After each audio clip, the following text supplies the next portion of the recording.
Well, what responsibility do you have in this horrible tragedy that developed? Wolf, my only official action in this was I denied his commutation. It was actually given by Jim Guy Tucker when Bill Clinton was governor back in 1992. It was on my desk. I did consider it. I even thought that he had met the criteria for parole and supported it. I wished I hadn't, but I didn't parole him, and governors don't parole people in Arkansas, nor can they stop a parole. And that's the tragedy, I think, that this went through several years and many different people, and all of us failed. That's the truth. All of us failed. Because there's a letter that you apparently wrote that was published in the Arkansas Times to Wayne Dumond, in which you said to him, "My desire is that you be released from prison. I feel that parole is the best way for your reintroduction to society to take place." Did you write him such a letter? I wrote it because that's when I denied him, and a parole meant that he had to have supervision. Had I granted his commutation, there would have been no supervision at all. I wasn't comfortable with that. He had an exemplary prison record. He had the recommendations.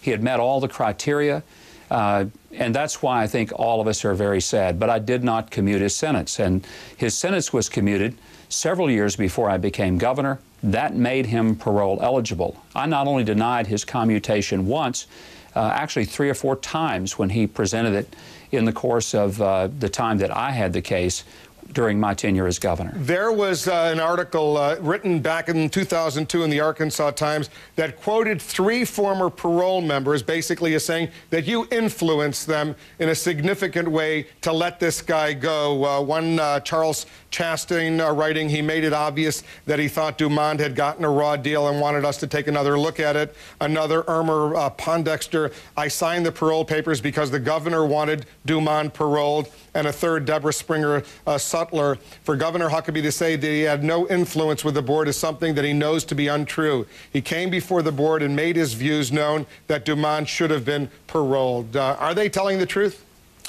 Well, if they're not, the reality is that I was invited to the board by the chairman, Leroy Brownlee. He asked me to come as the new governor back in 1996. I talked to them. The discussion came up, but it wasn't about Dumond. The overall discussion was about my general policy toward clemency. Those are 3 people out of 7 that waited 6 years before they ever came forward and said there was pressure, and every one of them had been appointed by either Bill Clinton or Jim Guy Tucker before me. If, as a brand new Republican governor, I was able to go in and convince a board that every one of whom had been appointed by Democrat governors before me, I'm a pretty persuasive guy, and the other members of that board would give you a different story. And interestingly, these people who make these allegations not only did so 6 years later, but did so after I did not reappoint them to $75,000 a year jobs to which they had been appointed by previous Democrat governors. So the charge you're making is they were politicizing, they were blaming you out of political reasons. Is that what you're saying? And Wolf, that's what's so heartbreaking about this. There are families who are truly, understandably and reasonably grief-stricken. And for people to now politicize these deaths and to try to make a political case out of it rather than to simply understand that a system failed and that we ought to extend our grief and heartfelt sorrow to these families, I just regret that politics is reduced to that.